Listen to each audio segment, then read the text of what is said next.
नमस्ते गुरुजी। नमस्ते जी, नमस्ते। स्वागत है आपका गुरु के धाम चैनल में। जी, जय श्री राम। आप सभी को, भक्तों को जय श्री राम। आज हमारी इच्छा थी आपसे आपके अनुभव के बारे में जाने। जी काफ़ी सारे सवाल जवाब हैं, मन के अंदर भी हैं, भक्तों के द्वारा भी हैं, जी जी उनके बारे में भी जानने की काफ़ी इच्छा थी। तो पहला सवाल काफ़ी लोग पूछते हैं कि ये जो तंत्र साधना है, विद्या है, या भूत प्रेत हैं, पिशाच हैं, क्या ये वाकई में होते हैं या ये सब ऐसे ही है? मैं देखिए आपकी बात से सहमत हूँ। जब शुरू में मैंने इसको, मैं आपको बताऊँ, जब मैं भी नहीं माना करता था, और ये हकीकत है क्योंकि हम लोग पढ़े लिखे हैं और पढ़ा लिखा होने के बावजूद इन चीज़ों पे विश्वास नहीं होता, क्योंकि ये चीज़ें लगती भी नहीं है होंगी। और ये चीज़ें ऐसी लगती हैं कि जैसे मैं मेहंदीपुर बालाजी में जाया करता था, जब मैं बहुत पहले हम गुरुजी के साथ जाया करते थे, तो मैं भी ये सवाल उनसे किया करता था कि भाई ये होते नहीं हैं, ये जो यहाँ पे कूद रहे हैं, जो यहाँ पर ये। और उस समय पे क्या होता था कि छाती ऐसे मारा करते थे, वो जो बहुत ज़ोर ज़ोर से छाती को ऐसे मारा करते थे।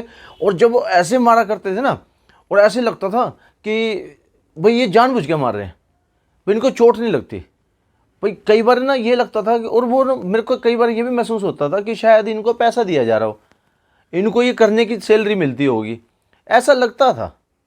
और ये हकीकत भी थी उस दौरान पर रियलिटी में मैं आपको बताऊं कि ऐसा, जब तक आप कहते हैं कि करंट की परिभाषा वही जानता है जिसको करंट लगे, और करंट के कोई शब्दों में बयान ही नहीं कर सकता। जब मैं पहली बार अपने गुरुजी के साथ गया था, जी गुरुजी। तो एक बार हम बैठे थे, 70 साल की वृद्ध महिला बैठी थी। और जिस वक्त 70 साल की वृद्ध महिला बैठी थी, तो उस वक्त पर मुझे अच्छी तरह मालूम है, क्योंकि मैं उसके साथ काफ़ी समय से हमने आना जाना रखा हुआ था और काफ़ी समय से थे। वो पुराने ज़माने की थी, उसे इंग्लिश बोलनी नहीं आती थी। और उस वक्त नरक कुंड हुआ करता था समाधि वाले बाबा में, नरक कुंड था। तो वहाँ पे जब समाधि वाले बाबा में हम पेशी करवा रहे थे उसको, और खींच रहे थे उसको, और पेशी में करवा रहे थे, तो उस वक्त पर जब नरक कुंड का पानी जो समाधि वाले बाबा से जब स्नान करवाया जाता था, और वो पानी जब नरक कुंड में जाता था, जब मैं वहाँ से लुटिया लेकर के जब मुझे मेरे गुरुजी ने आदेश दिया था इसको पीने के लिए दो, जब मैंने उसको पीने के लिए दिया, तो आप यकीन मानिए वो कैसे बोली, in this water is bacteria, I can not drink this water. मतलब उस वक्त मुझे अचंभा हुआ, बड़ा अचंभा हुआ कि ये कैसे हो सकता है, और ये कैसे बोल गए कि इतने, मतलब इंग्लिश इन्हें आती कैसे है। और ये सारी चीज़ें जब जिस वक्त हुई, तब ये एक बात समझ में आ गई कि भाई कोई तो इनके शरीर पे थी। और जब वो पेशी में आके बोली, तो पेशी में आके उन्होंने कहा था कि इस लेडीज़ ने इस जगह, फलानी जगह पर मेरे ऊपर बाथरूम कर दिया था, मेरे एक्सीडेंट होके मैं एक्सपायर हुई थी, और मैं इनके साथ लग गई। और बहुत सारे लोग कहते हैं कि कहाँ से लग जाते हैं। और देखिए, जब भी आप कभी कहीं सड़क पर जाते हैं, कहीं इधर उधर जाते हैं, क्या गारंटी है कि वहाँ पे कोई चीज़ नहीं होगी। सबसे पहले आप एक काम करिएगा, आप कहेंगे अगर कोई चीज़ सामने साधना कर रही है, कोई ऐसी चीज़ है जो अदृश्य रूप से यहाँ पे है, तो क्या या तो मेरा स्थान बदल दें या वो अपना स्थान बदल दें। इस प्रकार से जब आप प्रार्थना करते हैं तो स्थान बदला जाता है। और उस लेडीज़ ने वहाँ पर बाथरूम कर दिया था, बस वो तब से उसके साथ चिढ़ करके लग गई थी, और चिढ़ करके लगी, उसको बड़ी मुश्किल से वहाँ से हटाया था। और ये अनुभव मेरा खुद का देखा हुआ है। और इसके बावजूद जब मैं ये कहा करता था कि भाई ये जो है, ये सब तनख्वाह बेस पर काम करते हैं, सैलरी बेस पर काम करते हैं, इन लोगों को क्यों मैंने एक दिन भी देखा, मैं 5-5 दिन 6-6 दिन रहा, उनको मैंने कल भी देखा, परसों भी देखा, तो मेरे को मन में शंका आई। और दरअसल शंका भी इसलिए आती है कि मैं पढ़ा लिखा हूँ। पढ़ा लिखा होने का मतलब बात के बावजूद क्या होता है कि ये दिमाग के अंदर आ जाती है कि इस प्रकार से हो सकती है। फिर एक बार क्या हुआ कि जब मुझे बिठाया गया पेशी के अंदर, और जब पेशी के अंदर बिठाया गया, तो ऐसा लगता था कि भी पेशी में जो हम लोग जो चाहते नहीं करना, वो सारी की सारी घटनाएं हमारे साथ घट रही थी।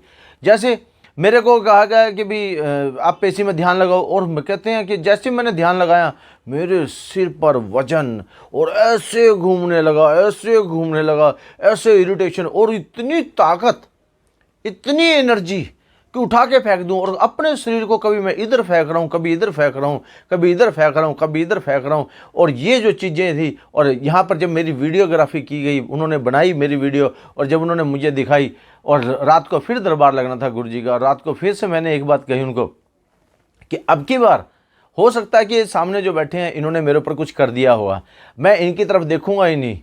ऐसा मैंने संघर्ष किया, बहुत सारे संघर्ष किए, बहुत सारे। और मैं देखिए, आप लोग सोचते होंगे गुरुजी जो है यहाँ पर इस गद्दी पर कैसे आए हैं।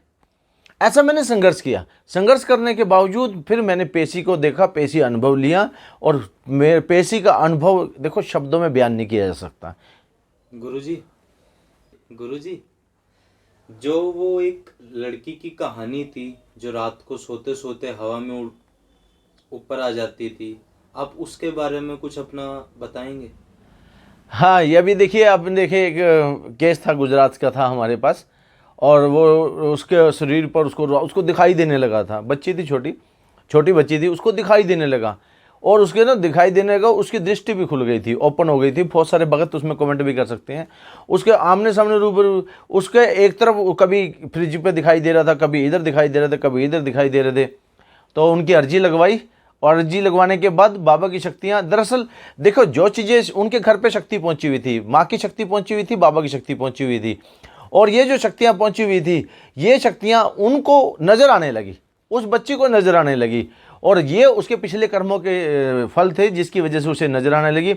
और उसने कहा, गुरुजी ये तो कह रहे कि यहाँ तो बाबा खड़े हैं, वही वेशभूषा बाबा की, जो वेशभूषा मैं देखता था वही वो बच्ची बता रही है, वही माँ की शक्तियाँ जिसे मैं देखे करता था वही शक्तियाँ वो बता रही हैं। और इस प्रकार वो सारी बातें बताने लगी, सारी की सारी बातें बताने लगी। तो आप हैरान हो जाएंगे इस बात को जान करके कि क्या वाकई में ऐसा हो सकता था। बिल्कुल मेरे साथ ऐसा हुआ।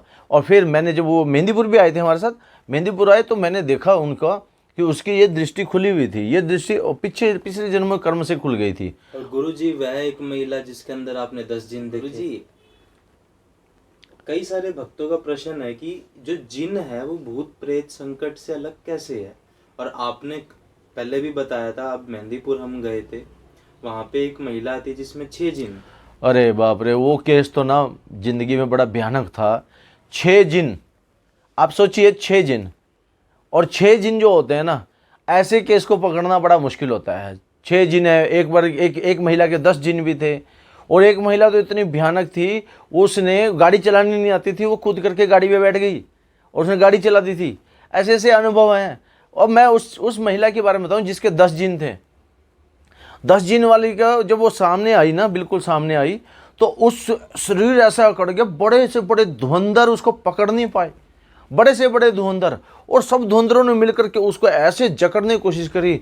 बस एक 10 रुपए की दरखास्त जब उसके ऊपर से वारी गई, 10 रुपए की दरखास्त, वो काबू नहीं आ रही थी किसी प्रकार से, बहुत कोशिश की। सबसे पहले उसकी एक अर्जी लगी 281 बालाजी के, 100 रुपये पितरों की। जब उसकी एक अर्जी लगी और फिर दरखास्त लगी, और वो उसी 10 जिन काबू आ गए। महाराज जी के 10 दूत एक साथ आ गए और सबने उन जिनों को पकड़ लिया, और उस वक्त पर वो बिल्कुल नॉर्मल हो गई। अब देखने वाले को लगता था कि ये कुछ नहीं कर रही है, ढोंग कर रही है, ये सब कुछ ऐसे कर रही है, ये कुछ नहीं कर रही। अब ये तो हमें भी पता होता है कि भाई वो सामने वाला व्यक्ति जो हमें ये बात कहता है ना कि भाई ये तो कुछ नहीं था, इसके कुछ नहीं था, और जब वापस से वो चीज़ आती है फिर वो अपना रूप दिखाती है।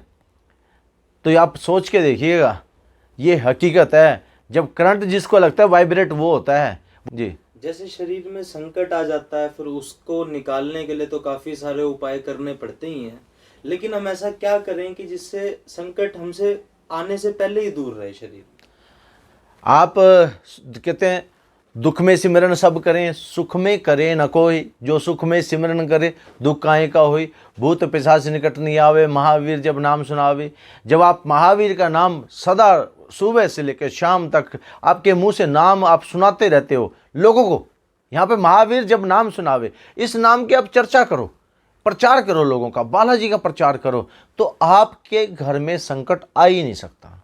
मतलब कलयुग में भी जिसने हनुमान जी का साथ नहीं छोड़ा तो उसको संकट कभी भी नहीं पकड़ता। बिल्कुल। और हनुमान जी को समझिए आप, एक बात बताऊं मैं, हनुमान जी किसके स्वरूप है पता आपको?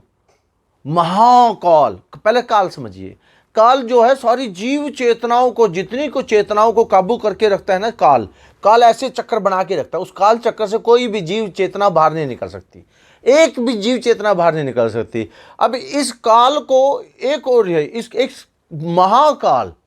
महाकाल कौन है? शिव जी भगवान, जिसके ऊपर काल का प्रभाव नहीं पड़ता, मृत्यु का प्रभाव नहीं पड़ता, और वो है त्रिदेव, तीनों देवता और महाकाल। वो महाकाल आदि शक्ति माँ जगदम्बा भवानी, उनकी आदि शक्ति हैं। और वो जैसे अलग हो जाती है तो 9 देवियां अलग हो जाती हैं और महाकाल अलग हो जाते हैं। और उन महाकाल आपने कभी ये नहीं सोचा कि हनुमान जी अमर कैसे हो गए?